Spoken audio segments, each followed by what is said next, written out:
For us people who never worked outside the country we live for too long, we often imagine a great world and a great life waiting for us outside. And for the past few years, our country, which we were supposed to consider as our comfort zone, has failed to provide that comfort, stability, and security. But for people who experience being away from their own country, their life was often depicted in films and in social media as something picture perfect.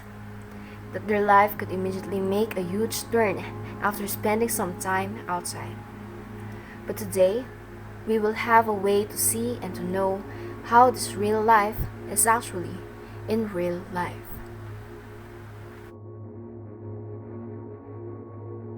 Migration seems to become the common demographic solution of Filipinos to their country's socio-economic problems. And with the economic crisis they have been facing for the past few years, Philippines become one of the major providers of immigrants and laborers to several countries. Being an OFW is really a tough decision, especially for the parents who wants to earn a sustainable income, which is rather difficult to achieve in their own country, the Philippines. These Filipino workers would rather leave their own family for work than suffer altogether. Like many other Filipinos, Daisy Barredo, who is currently a nurse and worked as an OFW for 14 years, put her curiosity into action. That time, I was only 23 years old. Yung mga friend ko, nag-a-apply sila abroad, parang nainganyo lang akong sumama sa kanila. Curiosity sikang nangyari. Tapos, isang friend ko, nakarating na siya doon, na ikwento niya after a year, na ikwento niya na kung paano ang lifestyle doon, kung paano ang trabaho. Mas kasi siya, mas ginhawa. Tapos yung, in terms of salary pa, ang laki ng difference kaysa sa sahod dito sa Philippines. Kaya, ayun, nag-decide ako na i-try. Then, after that, nung natanggap na, nag-work ako doon for 14 years. In terms of lifestyle naman, since sa Middle East ako napunta, napakalaki talaga ng difference. Kasi doon, bawal lumabas yung mga babae, unlike dito sa Philippines na napaka-free tayo. Hindi ka pwedeng lumabas doon pagka wala kang kasamang driver or pag hindi araw ng day off. Once a month lang kami nakakalabas, every salary day. Malayong malayo siya sa lifestyle natin dito sa Philippines. Pero ganun pa man, makakasanayan din. Mas para sa isang OFW, okay din kasi mas tipid. Hindi ka labas ng labas, so kung once a month ka lang lalabas, medyo less ang gastos mo. Unique experiences doon, since nasa Arab country, so ang religion nila is Islam, kailangan nakasuot ka ng abaya before ka lalabas, pati yung buhok mo kailangan nakatago. Ganun din pagka mag-work ka, yung uniform mo kailangan mahaba. Hindi, unlike dito sa atin na pwede kang mag-sleeveless, pwede kang mag-shorts, doon hindi pwede yun. Kailangan tagong-tago ang mga babae. Tagong-tago yung balat nila. Ang nakalabas lang is yung mukha. Sa way naman ng pagkain nila, kakaiba rin kaysa sa atin dito. Yung mga pagkain nila ibang-iba kaysa dito sa atin. Pero ganun pa man, matututunan mo din silang kainin. Sa ngayon, last 2017 ako umuwi. I'm planning to work na here for good na dito sa Philippines. as a government employee sana, para dito naman ako makapaglingkod sa mga kababayan ko. Kung siguro sa pagiging isang OFW, aside from may higher salary ka talaga, so maibibigay mo talaga lahat ng pangangailangan ng pamilya mo dito sa Philippines, especially kung may mga anak ka na. Mas ginhawa yung trabaho, unlike sa trabaho dito sa Philippines, mas maganda rin yung experience kung saan ka kasi mapunta na lugar. Medyo high-tech talaga yung mga gamit na magagamit mo. Additional learning experience ba? Kumbaga. Ang konsama niya, syempre kung malayo ka sa pamilya, yung homesickness, yun talaga ang kalaban mo. Tapos kung magkakasakit ka, wala kang karamay, talagang ikaw lang. Sa discrimination, ang masasabi ko lang dyan is mataas kasi ang tingin nila sa mga Pilipino kasi they know how the Filipinos work. Alam nila kung gaano kasipag, kung gaano ka-dedicated sa trabaho.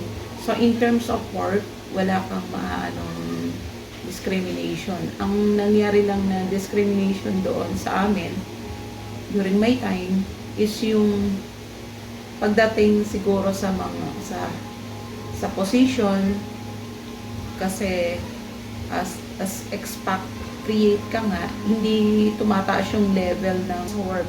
For example, magiging supervisor ka, no? Hindi pwedeng mangyari yon sa isang expatriate compare sa local nila. Saudi Arabia, where Daisy worked for a long time and where she found her lifelong partner, is one of the most preferred destinations of OFWs up until today. 1 out of 5 overseas Filipino workers worked in the country in 2019 with the total estimation of 2.2 million Filipinos. When we talk about OFW, we cannot exempt the domestic helpers from the topic, just like Gloria Bentor. They are the ones who perform multiple duties that include house cleaning, running errands, child care, and many other duties. Gloria Bentor is from Cebu City who decided to leave the country mainly to support her family. OFW na galing sa Hong Kong at gusto ko lang ibahagi sa inyo na ang pag-OFW ay hindi ko basta-basta na desisyon. Nag-desisyon akong mag-OFW dahil may pangarap ako para sa pamilya ko. Pag nandoon ka naman, may mga advantage at saka disadvantage. Katulad ng makaamo ka ng mabuti o mabait na amo. Ang disadvantage naman kung ang amo mo ay isang napakawalang hiya. Dahil marami din doon sa Hong Kong. May mga mababait, may mga masusungit. Tapos ang unique naman sa trabaho namin doon bilang OFW, kaya namin pagsabayin ang trabaho. Sabay-sabay habang nagluluto, pwedeng maglinis, maglaba, mag-aalaga ng bata. Tapos kung mamalingki ka naman, nag-iisip ka kung anong ipapakain mo. Punta ka ng library para sa mga alaga mong magkuha ng libro. Karamihan sa OFW, kaya nilang magtiis sa hirap, alang-alang sa pamilya nila. Advantage kung mag-migrate ka dahil malaki ang sahod. Kaya yung iba nagma-migrate. Sa ngayon, nandito na ako sa Pilipinas para ang pamilya ko naman ang asikasuhin ko. Kahit dito medyo mahirap. Di katulad dyan na katapusan ng buwan pwede nang masahod. Pero sa totoo lang, dito sa Pilipinas, kung kaya mo namang magtiis, kaya mo namang dumiskarte, mabubuhay ka naman. Tiis-tiis lang. Di naman lahat ng panahon ay mahirap. Meron din namang maginhawa.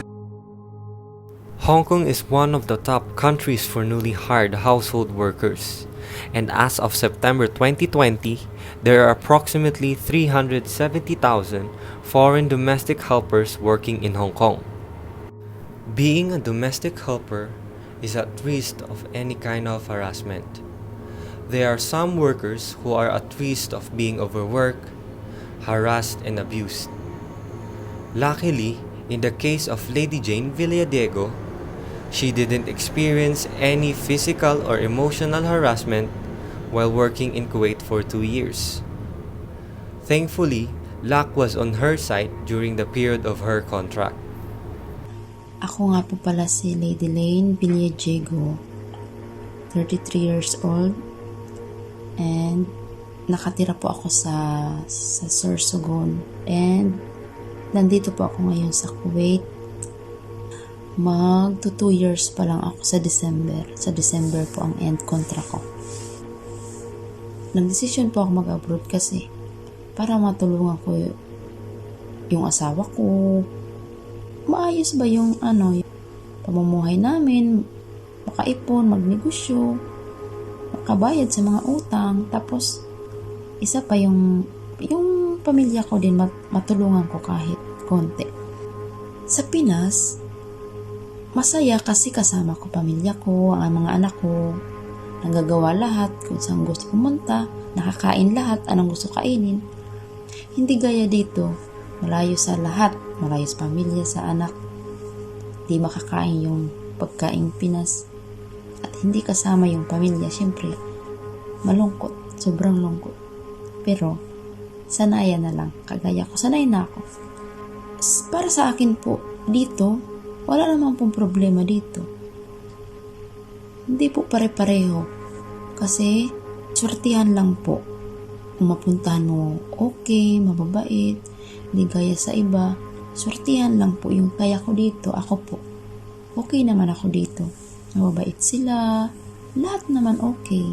Salamat kay God. Naranasan ko yung matulog ng umaga na walang tulog. Natural lang pala yun. Natural lang yun dito kasi trabaho. Di gaya sa Pinas na yung trabaho, umaga, tas hapon, tapos na. Dito hindi. May time talaga na matutulog ka ng magkaiba oras. Halos di ka na makatulog kasi wala ng oras. Pero hindi naman as in lagi-lagi. Oras lang naman ng Ramadan. Mga naisip ko na mga positive. Sana matapos ko yung 2 years na walang problema. Makauwi ako ng walang problema. As of 2020, there are approximately 241,000 Filipinos working in Kuwait. But when the pandemic started to hit the country, many Filipinos were forced to return to the Philippines. Just like the story of Lady Jane Villadiego as domestic helper in Kuwait. Adoracion Palean also went to a good and considerate employer in Qatar, which she worked for 3 years when she was 33 years old. Before, nag-work ako sa burger machine for 10 years. Then, I resigned. Then, after a month, nag-decide akong mag-work sa abroad as domestic helper. Para makatulong sa pamilya at sa pag-aaral ng aking eldest son. First country na pinuntahan ko is Qatar. I worked there 3 years. Then, the difference is the culture, the food, and then yung mga nakakasama mong tao, iba-ibang klase ng tao ang makakasama mo. Tapos, yung may tinatawag na culture shock kasi iba ang culture talaga nila. Sa atin, may Pasko, sa kanila wala. Ramadan lang at saka Eid. Doon sila magpapasko, especially Ramadan. Yun, napakaraming trabaho. Ang pinakamabigat na problema doon is yung homesick. Umalis ako December, magpapasko. Siyempre, pag Pasko, sama-sama ang pamilya doon, mag-isa ka lang. Siyempre, yun ang napakalungkot, homesick. Ang homesick is matagal mong, after 1 year mo pa yun ma-overcome. After 1 year mo pa ma-overcome yung homesick mo. At Saka yun, yung hirap matulog, yung iniisip mo yung pamilya mo. Ang sulat mo is, noon sulat lang letters lang, walang webcam, walang video cam, walang messenger. Kaya after 1 month mo pa malalaman kung ano mga nangyayari sa pamilya mo kasi yung sulat napakatagal bago dumating sa'yo, matagal din bago nila ma-receive dito sa Pilipinas. Napakahirap ng yung magkaroon ng connection sa family noong time na nasa abroad ako. My unique experience, of course, syempre yung first time kong makasakay ng eroplano for almost 9 hours. Pagtapos dun sa airport, i-check lahat ng bagahe mo. Bago ka pa makarating sa employer mo, doon ka muna dadalhin sa isang lugar na maraming Pilipino, maraming Indonesian, maraming Africans, tsaka iba't ibang lahi ang makakasama mo, pati accommodation is napakasikip. Yung wala silang Catholic Church sa Qatar kasi it's a Muslim country. Ang advantage is matututunan mo ang kanilang mga lengguwahe, yung Arabic na until now marunong pa naman akong mag-Arabic, at saka matututunan mo kumain ng food nila na masarap din naman, na everyday chicken. Yun, may naitatabi kang pera. Siyempre, hindi naman lahat ipapadala mo sa family mo. And mabibili mo ang gusto mong bilihin. Then, magkakaroon ka rin ng mga kaibigan na Pilipino at saka ibang lahi. Disadvantage, yun, ang disadvantage nun is homesick talaga. Yun ang talagang number 1 na disadvantage ng mga OFW, yung ma-homesick. Kaya kailangan talaga prayers para ibigay sa'yo ni Lord yung mabait na employer. Homesickness and culture shock were indeed one of the worst an OFW could feel during their stay in a foreign country. Many workers still battle homesickness, which caused them to engage in activities that help them to cope, like watching TV, engaging in social media, and meeting up with their kababayan. Indeed, life as an overseas Filipino worker is not easy and is considered a huge sacrifice. But many people neglect these workers' values because of others' perception that if someone works and live outside the Philippines, they must be earning a lot of money and living a luxurious life. But if we were base it from the people we interviewed, we can say that it's actually the opposite. No one wants to bear being abused. No one wants to see their family through a small screen. And no one wants to be overworked just for an amount of money. But if we were to point out the major source of the problem, we can say that it is all due to the fact that there are no job opportunities for them here in the Philippines. If there are, the small salaries were not sufficient, especially with the alarming trend of high unemployment in the Philippines that also affects the economic condition of our country. Not to generalize, but we know that many people who became an OFW were not able to finish a degree. And in the Philippines, it is difficult to find the right job with a great salary if you have no good educational background. This discrimination forced Filipinos to find job abroad that focuses more on their skills. In the end, it is all up to the government to create policy that could give its own country the opportunities and benefits that they deserve. This way, they would be willing to stay and would not be forced to leave. And we hope that these workers who have already returned and those who are still staying will be greatly compensated for their sacrifices, not only for their family but also for their country. What would be the point of calling them our modern heroes if we cannot give them this at least, right?